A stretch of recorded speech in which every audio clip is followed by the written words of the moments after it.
Let me ask you one question. What does literature mean to you? For me, reading literature has always been a favorite hobby. I enjoyed reading a lot since childhood.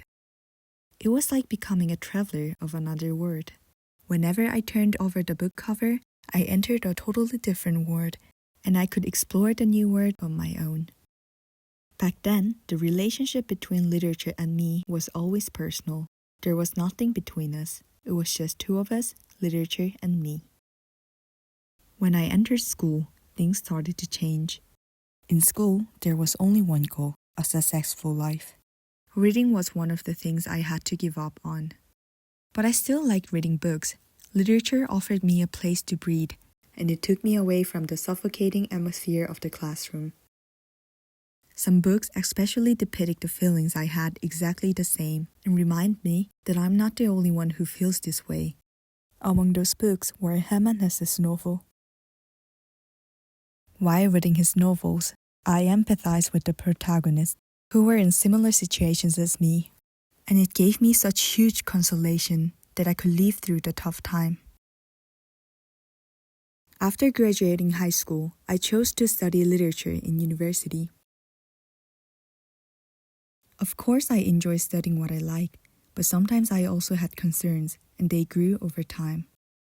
In such time, when less and less people read books, new technologies are emerging every day, and the whole world is going through confusion. Is it really worth it to study literature? Literature seems so helpless in the face of the great stream of time, and it even looks like it is isolated from the world. Was I in fact living in a little bubble of the literary world, avoiding the reality? While studying with such worries, I got to meet and communicate with other students from various countries. Then I realized again that there were many people out there like me. Until now, reading had been always a relationship between me and the book. But in fact, I had forgotten that there were other people reading the book besides me, and that we are connected to each other through the book and can communicate based on it. While talking about Hesse, I noticed that Hesse's popularity in Japan and China was in general very high, just as in South Korea, where I come from, maybe even higher than that in Germany. What would be the reason for that? I wanted to look into it closely, as I thought it would bring me another insight on literature. So I first decided to look how Hesse's work was introduced and received in these 3 East Asian countries. Among these 3 countries, it was Japan that had the earliest and closest bond with Germany. As Japan started to open up to Western after Meiji Restoration of 1868, European culture started to become the standard for modernization in Japan, and their literature began to actively translate it.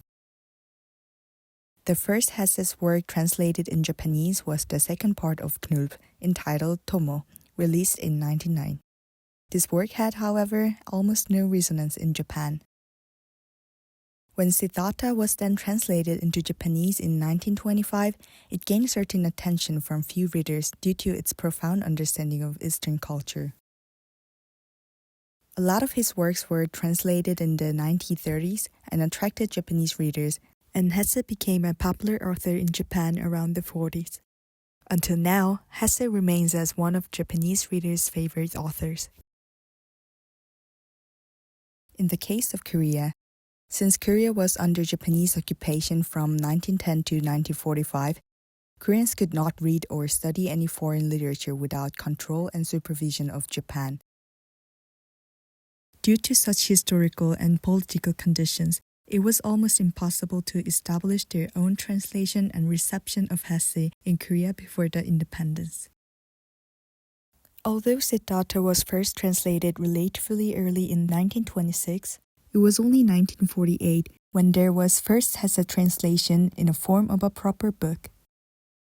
Not long after, Korea went through the Korean War, which divided the country into North and South Korea.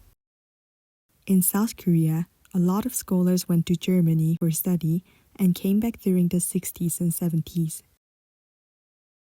Hesse's works were then actively translated, read by public, and gained popularity among Korean readers. Although South Korean readers favored German literature in general until the 90s, Hesse enjoyed extraordinary popularity among them, and he still remains as the most beloved author in Korea until now. Now, in case of China, although Hesse himself had a great interest in Chinese culture and literature between 1910 and 1940, his literature did not receive much attention in contemporary China.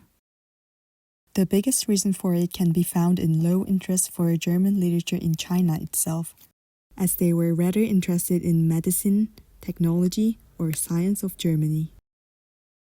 It was not until 1960 that 6 of Hesse's poems were translated, but even after that, it became difficult to accept Hesse's literature due to major political events such as the Cultural Revolution. However, China had reform and opening up policy from 1978, and Hesse's works began to be actively translated in the 1980s. Since then, as China has experienced economic growth and globalization, publishing companies translated lots of foreign books, including Hesse, and his books continues to be loved by many readers in China. What we can learn here is that in order for literature to reach another culture, the basic ground for it must be prepared. To reach readers of another language, a literature must be translated, and for that to happen, there must be a relationship between the two cultures, and freedom of translation and publishment must be socially guaranteed. This becomes evident when we look at the situation in North Korea. In North Korea, not only Hesse's works, but also books from most democratic countries are banned. So, the fact that I, living in 21st century in Korea, can read a book by 20th century German author would have been impossible without a larger historical and political context. After all, reading itself cannot occur unless certain conditions are met, and those are never just naturally given. However, even such conditions are ready, not all literature is well received in other cultures. It is rather only the first step for reception. Then, how come is Hesse's literature so popular in these 3 countries? Most of the scholars are agreeing on the same argument, that elements of Hesse's literature correspond to East Asian sentiments. Masaru Watanabe explains that elements in Hesse's work correspond to the traditional Japanese attitude of life, solitude and pleasure in nature, notion on transience, wandering, the dreaminess and romanticism. Adrian Hisia also analyzes that the mysterious and philosophical aspects of Hesse's literature attracted the attention of Chinese readers. For instance, Yang Weneng, who first translated Narcissus Unkultmut in China, said that he thought Hesse's ideas expressed in the book were similar to those of Zhang Su and was confident that they would be popular with Chinese readers. Inu Lee further claims that Hesse's way of thinking and writing is East Asian and therefore well received throughout East Asia. He explains that the thoughts revealed in Hesse's life and literature correspond to the worldview of East Asia that values balance and harmony. The thought that things that seem to be contradicting each other, such as woman and man, light and darkness, life and death, are actually just 2 sides of one unity and should coexist while complementing each other, is expressed throughout Hesse's literature. And this is in line with East Asian thoughts, especially the Taoist idea of yin and yang. Of course, we can point out that the 3 countries have accepted Hesse's literature only in fragments. All 3 countries mainly appreciate Hesse's novel that correspond to East Asian sentiments or that deal with the problem of youth, and they tend to highlight the path to the inner self or romantic and emotional aspects of Hesse that are separate from political and social contexts. This is in stark contrast to the fact that Steppenwolf, which reveals the politically critical aspect of Hesse, became part of the counterculture throughout the 60s and 70s in US. In this sense, we can say that there are certain cultural tendencies of reading. But I don't mean to suggest that such tendency is bad. I think it is already a sort of miracle that a work can reach a different culture, which demands a very complex condition, and move the hearts of many readers in some way. Thus, literature affects the life of readers, sometimes creates collective movements, even if in a different way. There is a one quote from Hesse that I like to introduce here.